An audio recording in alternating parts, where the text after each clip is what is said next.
This DNP tutorial is about controlled vocabulary in research databases at PACE universities. The outcomes of this short video include defining controlled vocabulary, applying it in scientific research databases, and identifying where to search for and identify controlled vocabularies. We'll be looking at the MESH database and PubMed, CINAHL headings in the CINAHL database, and the APA thesaurus of psychological index terms and PsycInfo. We'll also look at controlled vocabulary in comparison with keyword or natural language searches. Controlled vocabulary includes authorized lists of terms used to index articles and other information resources. When you hear controlled vocabulary, you're probably talking about libraries and the research process. Information professionals use it to name and categorize a given topic. Using it in your search strategy allows you to locate articles, dissertations, and book chapters, no matter what terms the author uses or doesn't use to describe an article. And controlled vocabulary helps account for spelling variations, synonyms, and acronyms. If you'd like to learn more about controlled vocabulary in detail, please click the link in the description of this video. Controlled vocabulary is based on an indexed term. For example, there are many terms that specify cancer, both in natural language and in more formal medical language. For example, cancer, cancers, tumors, tumor, neoplasm, neoplasms, malignancies, malignant. One term is needed to capture all of these words. That is the controlled vocabulary term. And in the MESH database, the term is neoplasms. The MESH thesaurus is a controlled and hierarchically organized vocabulary produced by the National Library of Medicine. It allows for consistent terminology, links to broader or narrower search terms, and it includes a tree that visually represents the controlled vocabulary that you're looking at. For example, diagnostic screening programs is the most specific term in the tree captured here in a screenshot. The broadest term is healthcare category. And you can see the branches that flow off of healthcare category, ending in the most specific term, diagnostics screening programs. Let's go into the MESH database and look at some examples of this. So from the Pace University Library's website, I clicked on databases and click on the letter P for PubMed, and I access PubMed here. You don't want to use PubMed through the government site because you will miss out on all the linked full text content that's provided by PACE and that you have access to as a student. Normally, when we use PubMed, we immediately start typing here, looking for articles, but we are not yet looking for articles. We are looking for controlled vocabulary. So look down in the lower right where it says Explore and click on MESH database. And this is where we search for and identify controlled vocabulary. So for example, if I type in rheumatoid arthritis,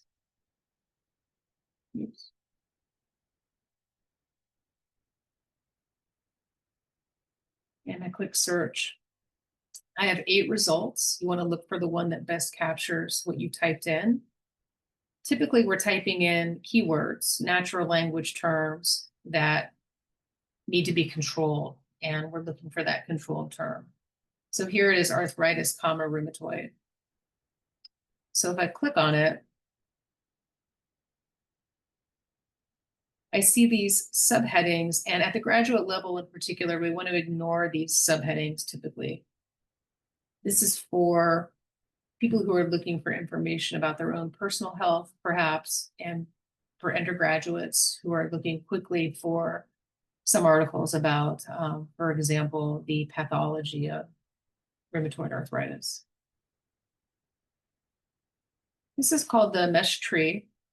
And here is our term. And these are more specific terms that fall below. By default, mesh in PubMed will include all of these more specific terms. If I don't want them, I would need to check this box that says do not include terms found below this term in the mesh hierarchy. That's an important detail to know about. And once you do that, and you click add to search builder, it looks like this. And then you could search PubMed. So here's a screenshot of that, just for the record. CINAHL is very similar, the CINAHL subject headings. Some of them are exactly the same as the mesh terms, and some are unique. For example, in mesh, we have a term for pregnant people, but in CINAHL, we have expectant mothers. Let's go to CINAHL now.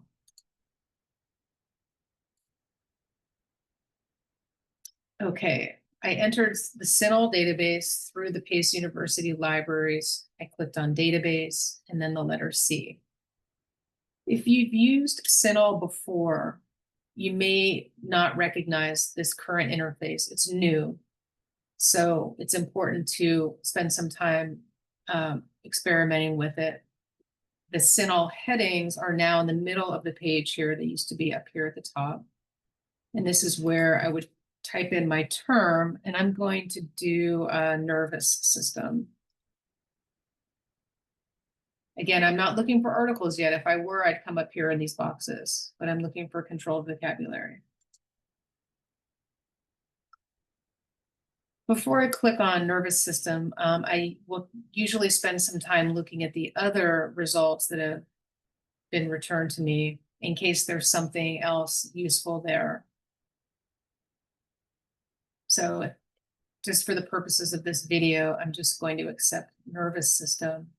I'm going to click on it just to learn a little bit more, get the scope note, definition.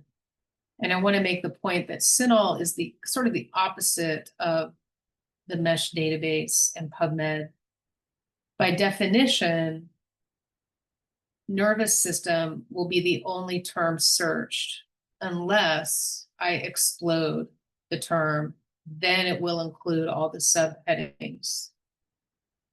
So it's the reverse of PubMed. So if I don't want all of this stuff, then I'm fine. And I can just add this to my search by checking the box. However, I might want all the other stuff, in which case I would also check explode and then add to search.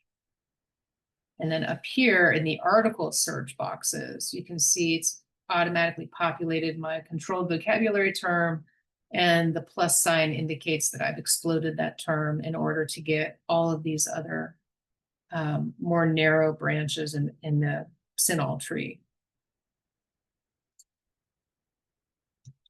And again, the screenshot just for the record. PsycInfo is the other database I want to look at, and it is also provided by the EBSCO company, so it has the same interface, the same look and feel, and here the controlled vocabulary is found by clicking subjects. And I'm going to type in belonging as an example.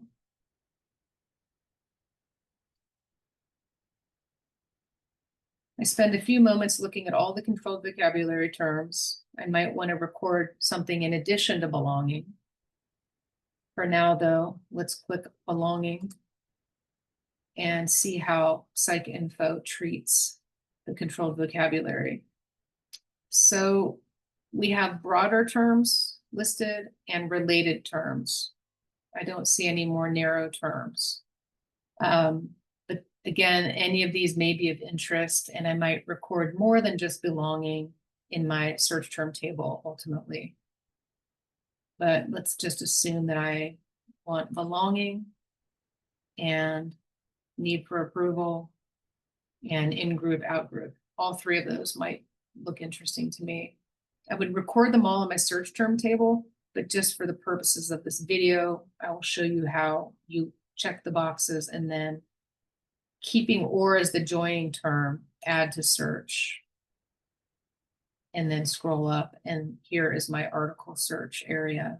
And I'm looking for articles about belonging or need for approval or in-group, out-group, or always gives us more results. So we typically are using it when the terms are fairly synonymous.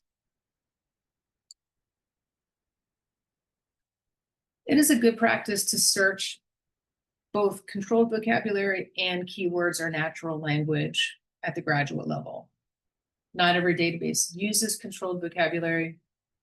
New articles might not be indexed with those terms yet, in which case only keywords will lead us to those new articles. There are also many journals that are never indexed in PubMed. Inside the PubMed database, there is a smaller database called Medline, and all the journals in Medline are indexed with mesh terms. But there might be a journal that is not included in Medline, therefore the articles have not been indexed with mesh terms, and we would need to rely on keyword searches to find those articles. On the other hand, sometimes the keywords will fail and we would need to use controlled vocabulary. If, for example, an article lacks a robust abstract or has no author supplied keywords, we would want to rely on the controlled vocabulary. So in sum, you want to do a comprehensive search and utilize both controlled vocabulary and keywords. Finally, it's important to recognize that each database has its own controlled vocabulary. So it's important to identify all those terms when you're searching multiple databases. So for example, we would start our search term table by just drawing some columns, usually starting with maybe a PICO question or some other research statement. And we start recording keywords, and then we would go into the mesh database, the CINAHL subjects, and the psych article thesaurus, and we start looking for the matches for those keywords. Ultimately, we would have something that looks like this. Depression is the controlled vocabulary term in both mesh and CINAHL. I don't have psych articles in this table, but health screening over here, for example, is only in CINAHL. And in mesh, a similar term is diagnostic screening programs. So it's important to keep track of it all. And if you go on to the next video, you will learn more about creating a search term table to guide your searches. This is something that a team can build together. Everyone can have editing privileges. You can record notes, ask questions, and work together. And then finally run your search based on what's recorded in that table.